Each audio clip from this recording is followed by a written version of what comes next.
अस्सलाम वालेकुम नाज़रीन, उम्मीद करता हूँ कि आप सब खैरियत से होंगे।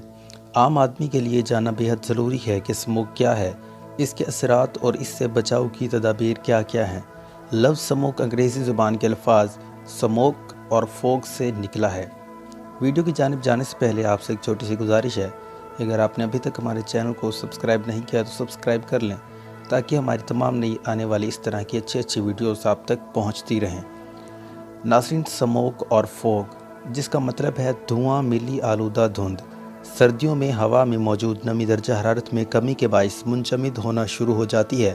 ताहम हवा में मौजूद नमी मौसम सरमा में सफ़ेद रंग की धुंध का बाइस बनती है, जो कि अमूमी सी बात है। मगर ख़तरे की बात यह है कि माहौलियाती आलूदगी की वजह से ये धुंध आलूदा होना शुरू हो गई है और इस धुएँ से मिलकर ये जहरीली धुंध बना देती है। स्मोक आमतौर पर कार्बन डाइऑक्साइड, कार्बन मोनोऑक्साइड और फ़िज़ा में हाइड्रोकार्बन्स की बड़ी मिक़दार में मौजूदगी के बाइस बनती है।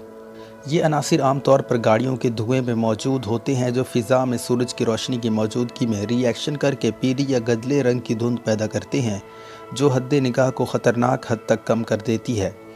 आए दिन हम खबरों में सुनते हैं कि स्मोक की वजह से हद्दे निगाह बहुत कम होने के बाइस गाड़ियों में तसादुम हो गया, जिसकी वजह से बेशुमार माली और जानी नुकसानात होते रहते हैं। स्मोक ना सिर्फ ट्रैफिक के लिए मुश्किलात पैदा कर रही है, बल्कि ये सांस और जिल्द की बीमारियों का भी मौजब बन रही है। बच्चों और बूढ़ों को ख़ुसूसन सांस लेने में दुश्वारी होती है। वो दमा, ब्रोनोकाइट्स और फेफड़ों के दीगर आर्ज़ों में भी मुब्तला हो सकते हैं। स्मोक दिल के आर्ज़े और याददाश्त की कमज़ोरी के आर्ज़े अल्ज़ाइमर का भी सबब बन सकती है। माँ के बतन में पलने वाले बच्चे भी इससे महफूज नहीं रह सकते। इनकी आँखों और जिल्द को बेहद नुकसान पहुँच सकता है। एक रिपोर्ट के मुताबिक कमोबेश मुल्क के 80% लोग आलूदा फ़िज़ा में सांस ले रहे हैं। ताहम हुकूमती सतह पर स्मोक के ख़ात्मे के लिए इक़दामात होने चाहिए। जिन इलाकों में दरख्त कम है, वहाँ ज़्यादा से ज़्यादा शजरकारी की जाए। पब्लिक ट्रांसपोर्ट को बेहतर बनाया जाए ताकि ज़ाती गाड़ियों का इस्तेमाल कम हो। अवाम की आगाही के लिए मुहिम चलाई जाए, जिसमें लोगों को स्मोक से बचाव की तदाबीर बताई जाएं।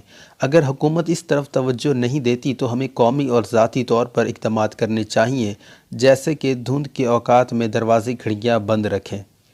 बच्चों और बूढ़ों का ख़ास ख्याल रखें। बाहर निकलते वक्त चेहरे को मास्क से ढांप लें।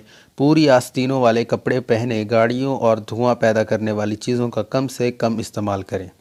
उम्मीद करता हूँ कि आपको हमारी ये वीडियो पसंद आई होगी। इस वीडियो को लाइक करें, अपने दोस्तों के साथ शेयर करें, ताकि वो भी इससे होने वाले नुकसानात से बच सके, और हमारे चैनल को सब्सक्राइब ज़रूर करें।